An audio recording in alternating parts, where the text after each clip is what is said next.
What's up, weirdo? Shadetree Surgeon here with a motorcycle that needs no introduction. That's all you need, baby.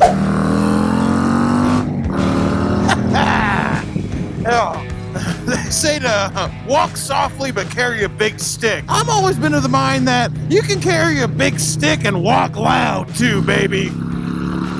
Headed up to Brapstar Garage right now because Shaylee's been sick since last week, okay? She's been having a tough time, and we really need to get back on the Green Goblin. You saw that we fixed the Green Goblin up with dual front discs, performance machine calipers, and I got dual brake lines from Drag Specialties. They came as like this 3-piece set, but no matter how hard we tighten them, we cannot get these things to stop leaking at the junction underneath. So I'm gonna go over to Brapstar, take that thing off, and take the whole thing over to Amazon Hose and have them just eliminate that middle fitting where it all screws in together. I mean, it's just a failure point anyway. Oh, I don't want to ever stop riding this Road King, but since this bike now belongs to one of you guys who bought a raffle ticket for it, I don't want to put as many miles on it because this is somebody else's bike now. And I will tell you, even though it's immensely pleasurable to ride, I freaking love this thing.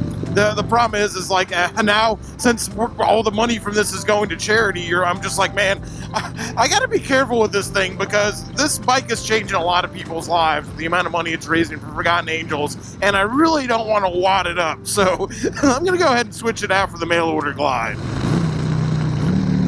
Oh, the D-cell though, baby.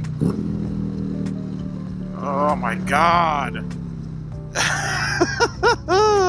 Yes, I'm going to switch it out for a 6-cylinder, but man, just does not make the beautiful music this engine does. You see the issue right here. No matter how tight we tighten these things, it just will not stop leaking. And it's literally at the point now that if we tighten those things anymore, they're gonna frickin' strip out. So I never really liked that anyway. It's just another point of failure, so I'm not too upset about just taking it down to some place that can put new fittings on it and eliminate it entirely.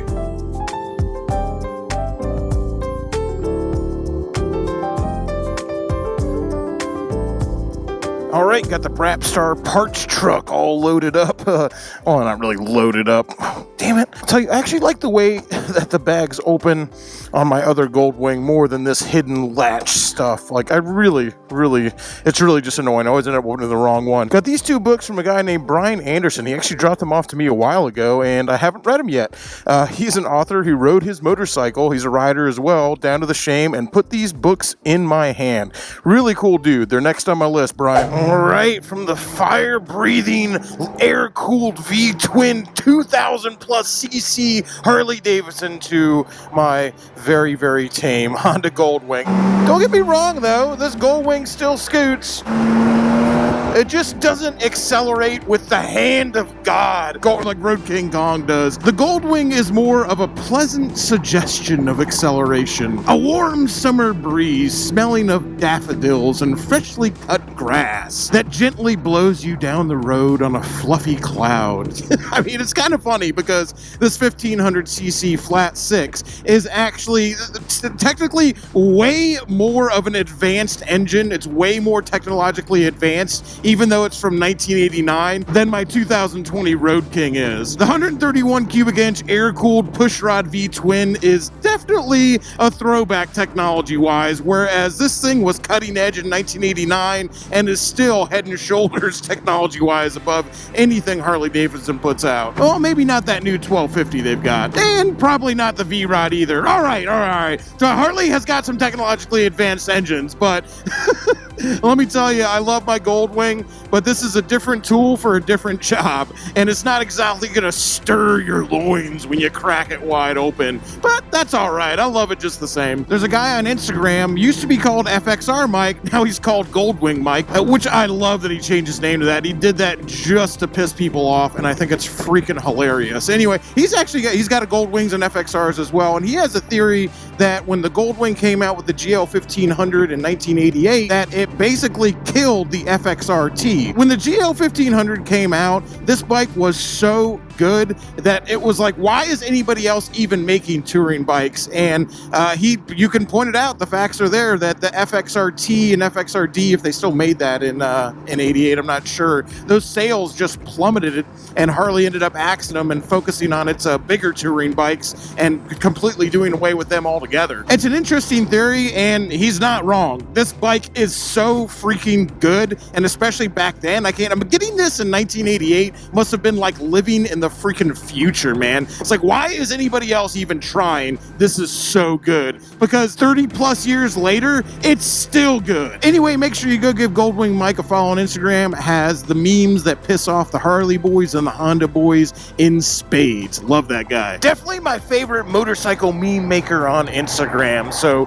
tell him Shade Tree Surgeon sent you. Although I will admit, Mike, it was a kick in the dick after I just broke down on my FXR and I was feeling so triumphant for making it that you posted like six posts in a row about how you've never not ridden home. I'm like, all right, I get it, bud. Although if I had made multiple cross-country trips on Evos and shovel heads and FXRs of every color and variety, and I had never failed to ride back home, I'd probably be bragging about it too. Bragging about always making it home on two wheels on a Goldwing? Come on, anybody can do that. But if you always make it home on a shovel head, dude, brag away. I'll tell you, dude, for as big as this thing is, it really doesn't handle bad either.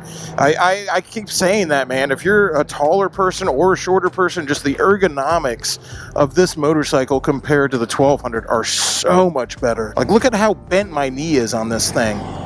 You could be 5'2" and easily ride this motorcycle. All right, Amazon Hose, let's get it fixed up. Amazon Hose is a really cool company, kind of innocuous. You're like, oh, what's so cool about a company that makes hoses? Well, what's cool about this place is, like it says right there, every order counts. I really like them as a business because it doesn't matter how small or how big your order is. These guys are fulfilling freaking like probably orders that are hundreds of thousands of dollars. Yet I can walk in here with the brake lines from a Sportster and they'll still give it the same amount of care and attention and get it done in the same day. That's awesome. Great company. Can't speak highly enough about them.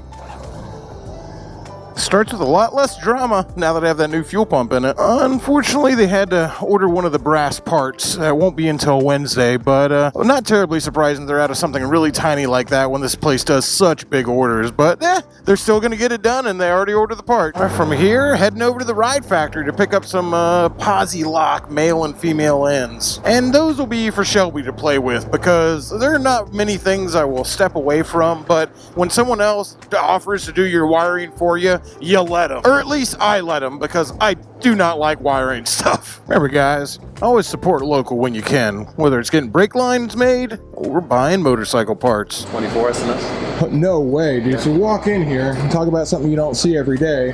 An FXR with a sidecar with a 124 SNS in it. Now, all I can think is like, wow, that's really neat seeing an FXR with a sidecar, but I'd really just like to have this bike without the sidecar. Yeah. It's got to be fast even with the sidecar on it. I mean, it's got what is this 124 makes like 130, 140 horsepower? Yeah. Wow. Dude, this thing is freaking nice. PM, everything. This is a really good looking vehicle, man. I think it's really cool is this rear brake here. That's the rear brake? Yeah. That's freaking cool, man. That's the reverse? Yeah, reverse gear right there. Dude, holy moly, man. Somebody's got some freaking money in this thing. Yeah. Wow. Did the guy build it or did he buy it? I think he either bought it Or had it built. Yeah. I think he had it built, yeah. Damn, dude. FXR with the 124 and a sidecar. Yeah, and the cool thing is like old school looking, but it's still got the updated pipes, Bassani 2 in the wall. Yeah, dude.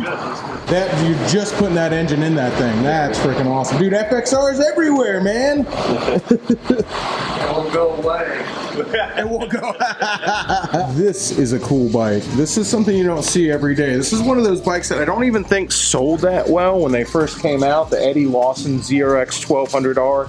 but this thing is a freaking monster. With this throwback stuff, like ahead of its time, because the thing is that these modern classics, these bikes that kind of looked like they were from the 70s, what everybody forgets is that really didn't start becoming a popular style till much later in probably the 2010s. So in 2001, people really didn't know what to do with this bike. So there's not a lot of them out here. The Ride Factory has one for sale, and this thing is freaking mint. The FXR sidecar's in the way right now, but I'm going to come back tomorrow and do a full review on this and tell you guys about it. Should work now.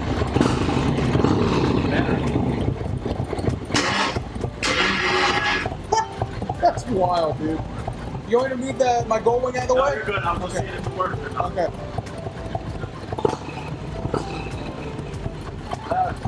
Yeah, it sounds good. That thing's freaking bad, dude. Got my tires ordered for the Goldwing for the Texas trip. Got all my electrical components I need for the Green Goblin. Sorry, Willem Dafoe's The Green Goblin. And I got the rest of the story on that Sidecar FXR with the 124. Apparently the dude who owns it has no use of his legs. He has that, and he has another motorcycle, or a trike, I think, that he rides his wheelchair up into, and it just sounds really cool. I told them, I'm like, hey man, I would love to interview this guy. I just told the guys at the Ride Factory he comes back to let them know that I'd love to interview him, man. That just sounds so freaking cool. I love it when people just do not take no for an answer, you know what I mean? But for right now, I think I'm gonna head somewhere nice and cool and wait out the heat of the day. Summertime is here, baby. All right, it's the next day, and it's a few degrees cooler, and while still pretty hot, I'm gonna go ahead and take a few degrees cooler. Wrapping up this episode with a little bit of dad ventures with Shay Lisi on the Milquetoast Pacific Coast. Two cool dads, baby! The New Balance Brigade is back in action. Shay Lisi's been sick for about a week, but she's definitely doing better. And let me tell you, being sick coupled with this Florida heat is not exactly the most fun combo in the world. Headed up now to meet Marley, Tail 666, the official eye candy of the Two Cool Dads Brigade, and Nico Solano, the second official eye candy for the ladies of the Two Cool Dads Brigade. Or should I say, Marley's the backseat candy for the cool dads, and Nico's the backseat candy for the cool moms. Headed up to a place called Harvest Bowl right now, which sounds suspiciously healthy, so I don't know if it's going to be good, but I'll give it the old college try. And let me tell you, if it's the kind of place that's got a bunch of options, even if it's supposed to be healthy, something tells me I can make it shade tree surgeon, swamp wizard style, and make it unhealthy. All right, Harvest Bowl. Let's see how many deep fried options you have. Dressed appropriately for May the 4th. I dig it. May the 4th be with you.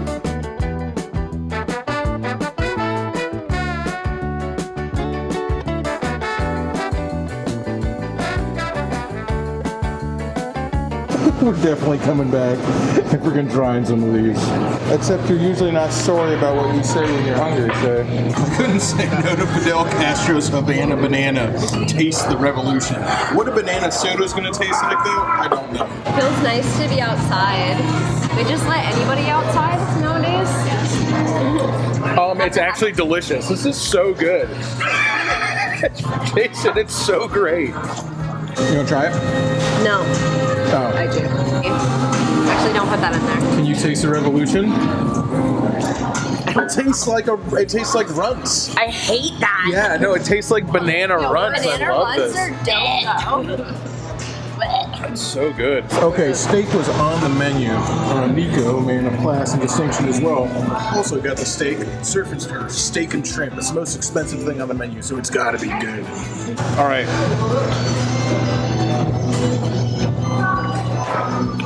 Delicious. Dude, it's freaking good. The avocado sauce looks good. All right, take a bite for us, Smelly. I'm gonna get an ultimate bite. The ultimate bite. That's a lot of pressure.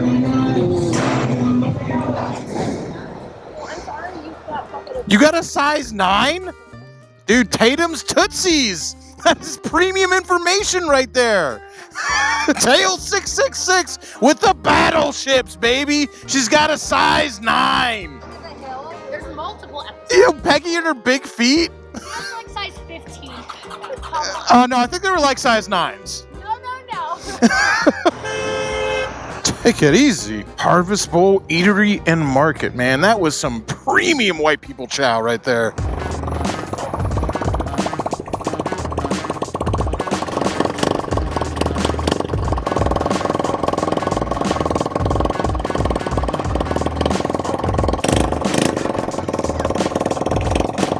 I freaking dig his style, man.